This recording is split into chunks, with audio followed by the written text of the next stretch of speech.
Hukuman yang dijatuhkan kepada terdakwa Edi Hermanto dan terdakwa lainnya dalam kasus korupsi dana hibah Masjid Sriwijaya dinilai sangat ringan dibandingkan dengan tuntutan sebelumnya. Pengadilan Tinggi Palembang meringankan hukuman terdakwa Edi Hermanto dan CS. Kasipenkum Kejati Sumatera Selatan Muhammad Radian SHMH mengatakan pihaknya saat ini belum menyatakan sikap dan masih ada waktu 14 hari bagi jaksa atas keputusan banding tersebut.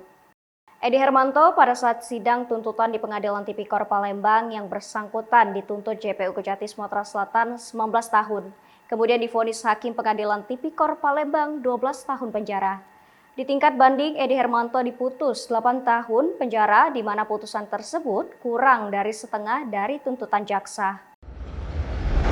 Adapun upaya mengajukan kasasi juga harus mempertimbangkan beberapa hal yang tertuang dalam pasal 253 KUHP, yakni terdiri dari apakah hakim sudah menerapkan hukum sebagaimana mestinya ataukah hakim sudah melampaui kewenangannya.